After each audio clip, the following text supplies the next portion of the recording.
میر صاحب کے گھر والے سیدانی بی کو مہمان سمجھتے تھے، لیکن مفت کی روٹیاں کھانا سیدانی بی کو گوارا نہ تھا۔ اس کے بدلے وہ بچوں کو قرآن شریف پڑھاتی اور گھر کے کام کاج میں ہاتھ بٹاتی تھیں۔ مشہور تھا کہ سیدانی بی پرستان سے بھی ہو کر آئی ہیں۔ وہاں کے بادشاہ نے انہیں اپنی بیٹی کا جہیز ٹانکنے کے لیے پرستان بلایا تھا۔ سردیوں کی رات تھی، سب گھر والے لحافوں میں دب کے آگ کے گرد بیٹھے تھے کہ انہوں نے سیدانی بی سے پرستان کی سیر کا حال پوچھنا شروع کر دیا۔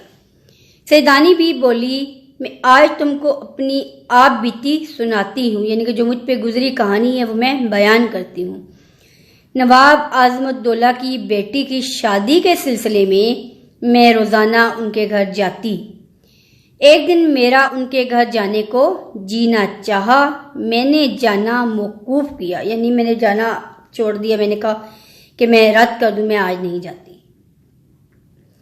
اور اپنی باورچن بڑی بی سے اپنا پسندیدہ بونٹ پلاؤ پکوایا۔ اتنے میں کسی نے باہر سے آواز دی، سیدانی بی کو سرکار نے یاد کیا ہے۔ میں جیسے بیٹھی تھی ویسے ہی سفید چادر سر پر ڈال کر پالکی پر سوار ہو گئی۔ کچھ دیر بعد مجھے محسوس ہوا کہ میں خانم بازار کی بجائے کسی جنگل میں ہوں۔ میں نے ڈر کے مارے پوچھا کہ کہارو، مجھے کہاں لے جا رہے ہو؟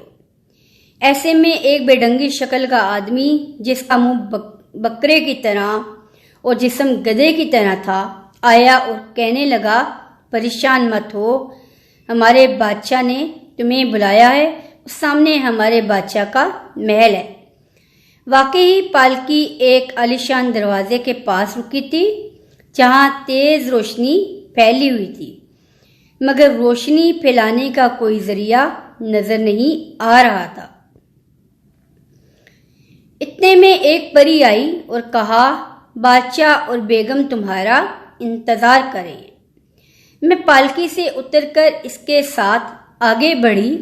اندر ہزاروں پریاں تھیں۔ ایک باغ تھا جس کا ہر درخت سونے، چاندی اور زمرد کا تھا۔ چلتے چلتے ہم ایک سجی سجائی بارہ-دری میں پہنچے۔ نمگیرے کے نیچے یاقوت کے تخت پر بادشاہ بیگم اور ایک 14-15 سال کی لڑکی بیٹھی ہوئی تھی۔ ان کی پوشاکیں بہت خوبصورت تھیں۔ میں ڈر گئی، مگر بادشاہ نے کہا، ڈرو نہیں، ہم سیدوں کی بہت عزت کرتے ہیں۔ میں دل میں بڑی خوش ہوئی کہ یہ لوگ مسلمان ہیں۔ اتنے میں خاصا چنا گیا، لیکن نہ روٹی تھی نہ سالن، بلکہ ایک بالشت کے پودے پھلوں اور پھولوں سے لدے ہوئے تھے۔ یہی پرستان کا کھانا تھا۔ ایک پھل توڑ کر منہ میں رکھو، جس کھانے کا خیال دل میں لاؤ وہی ذائقہ آئے۔ توڑے ہوئے پھل کی جگہ فوراً نیا پھل نکل آتا۔ پانی کا خیال کیا تو یاقوت کا گلاس خود بخود منہ سے آ کر لگ گیا۔ درختوں کے پتے ایسے خوشبودار پان جیسے میں نے ایسا پان ساری زندگی نہیں کھایا تھا۔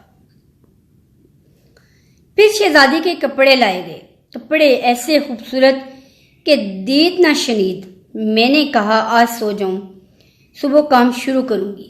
بادشاہ بیگم نے کہا، پرستان میں دن رات نہیں ہوتے بلکہ ایک ہی موسم ہوتا ہے۔ واقعی میری آنکھوں میں نیند نہیں تھی اور نہ ہی تھکاوٹ کا احساس تھا۔ میں کام میں مصروف ہو گئی۔ میں جلدی جلدی کام نپٹا کر گھر جانے کا سوچ رہی تھی۔ میں نے ایک جوڑا تیار کیا تو ہر طرف واہ واہ ہو گئی۔ اب کیا تھا؟ میرے ہاتھ پاؤں تیز ہو گئے اور دنوں کا کام گھڑیوں میں ہونے لگا۔ پرستان میں وقت کا احساس ہی نہ تھا۔ اگر میں اپنے ہاں اتنا کام کرتی تو کم از کم 1 سال کا عرصہ لگ جاتا۔ مجھے پرستان میں بھی اپنا کھنڈر گھر نہیں بھولا تھا۔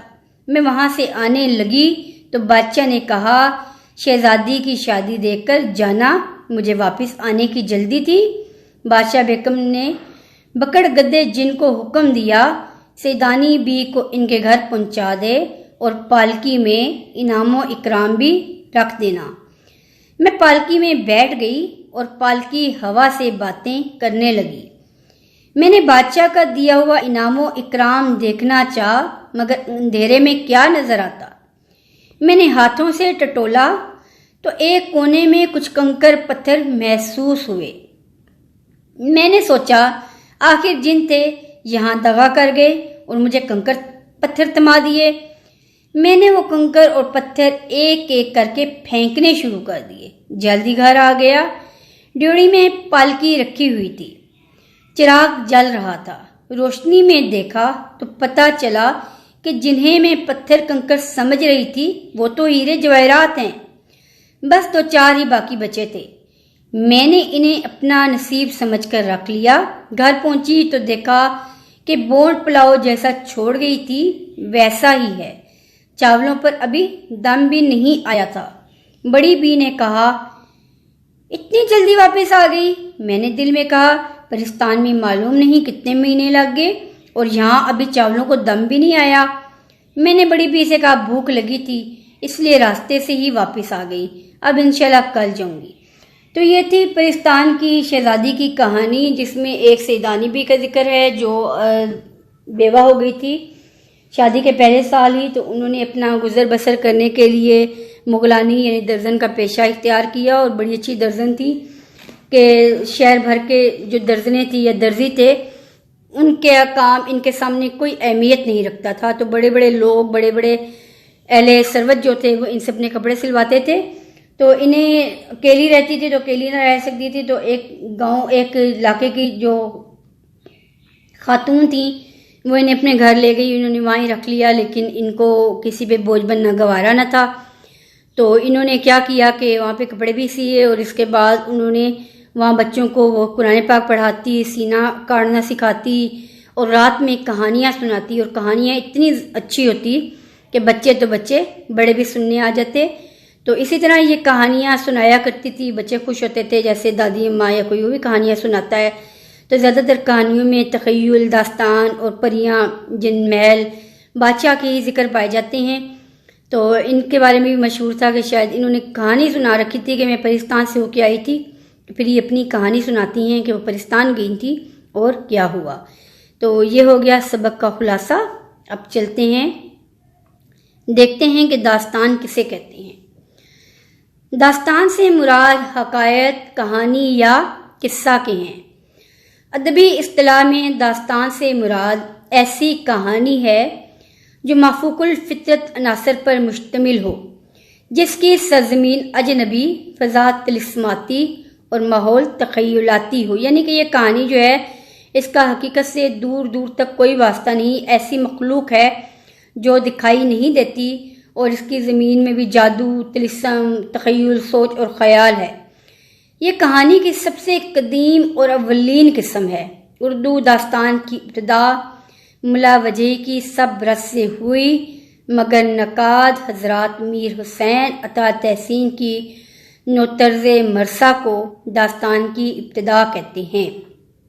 داستان لکھنے کا آغاز ملا وجہی نے کیا اور ان کی داستان سبرس ہے، مگر جو تنقید نگار ہیں وہ یہ کہتے ہیں کہ نوطرز مرثا اردو کی پہلی داستان ہے۔ دنیا کی تمام زبانوں میں داستانیں ملتی ہیں، صرف اردو ہی نہیں، باقی زبانوں میں بھی داستانیں اور اس طرح کی کہانیاں لکھنے کا رواج ہے۔ اردو زبان اور شاعری کی طرح اردو داستان کا بھی عربی اور فارسی داستان سے گہرا تعلق ہے۔ اردو زبان پر مختلف زبانوں کے اثرات بھی ہیں، اور اردو ادب پر مختلف زبانوں کے ادب کے اثرات بھی ملتے ہیں۔ خاص طور پر عربی اور فارسی داستانوں، شاعری، الفاظ، زبان کا گہرا تعلق پایا جاتا ہے۔ داستانیں قدیم طرز تحریر کے خوبصورت نمونے پیش کرتی ہیں۔ جدید ناول اور مختصر افسانے کے ارتقائی سفر میں داستان پہلا سنگ میل ہے۔ داستان کے بعد ہی ناول اور افسانے لکھنے کا رواج قائم ہوا۔ اردو کے چند داستان نگار در ذیل ہیں۔ اردو کے چند مشہور داستان نگاروں میں ملا وجہی ہیں، انہوں نے سبرس تحریر کی ہے۔ اس کے بعد میر حسین عطا تحسین، ان کی نو طرز مرثا ہے۔